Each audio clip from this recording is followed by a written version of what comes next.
Cher jeune, bonsoir. Ce soir, je te propose de répondre à une question qui m'a été posée. Qu'est-ce que la communion spirituelle? Qu'est-ce que c'est exactement?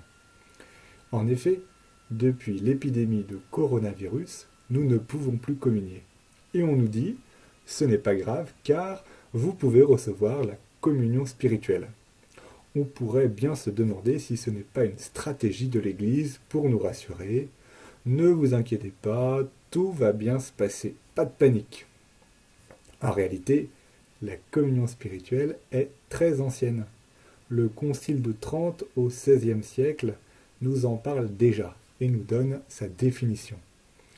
La communion spirituelle ou communion de désir est un acte que nous pouvons poser, ou plutôt un don de Dieu que nous pouvons recevoir lorsque nous sommes géographiquement éloignés du lieu où est célébrée la messe, ou encore lorsque notre situation personnelle ne nous permet pas de nous approcher de l'Eucharistie.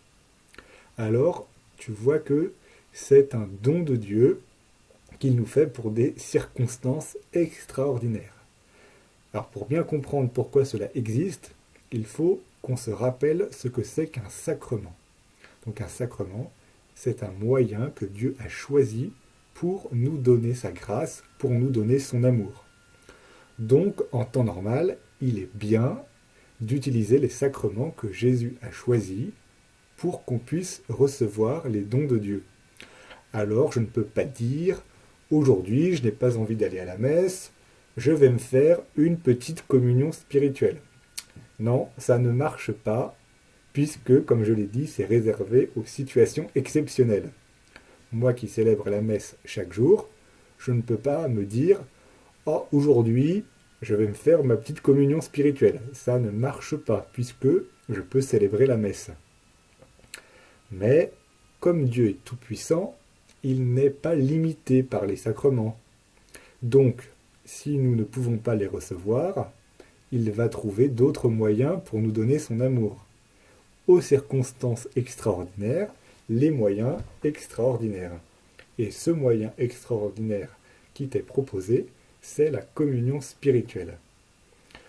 Mais tu ne dois pas oublier que Dieu te nourrit aussi par sa parole. Et que tu sois ou non à la messe, eh bien tu peux te nourrir de la parole de Dieu dans l'Écriture sainte, la Bible.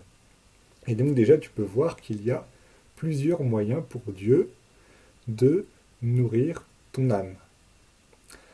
Alors pour la communion spirituelle, il y a quand même une difficulté. La difficulté que tu peux avoir, c'est que tu ne vois rien. Tu ne vois rien. Je m'explique. Les premiers chrétiens, ils ont vu la naissance des sacrements dans le côté transpercé de Jésus sur la croix. Ils ont vu couler de l'eau et du sang.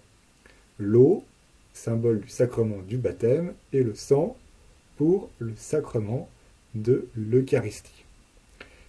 Et donc dans chaque sacrement, il y a quelque chose de concret, quelque chose que tu peux toucher et qui t'aide à croire.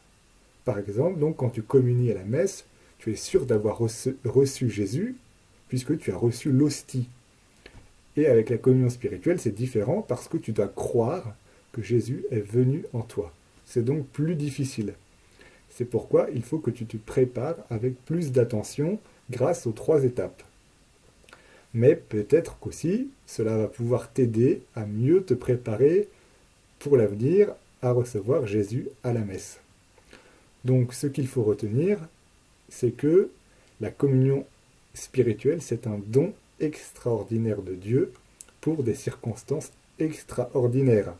Car Dieu peut tout faire pour te donner son amour et sa grâce. Mais ça demande de croire que Dieu a la puissance de te nourrir, même en dehors de la messe. Voilà, donc si tu as d'autres questions, n'hésite pas et j'essaierai d'y répondre dans la mesure du possible. Eh bien, je te souhaite une bonne soirée et une bonne journée pour demain.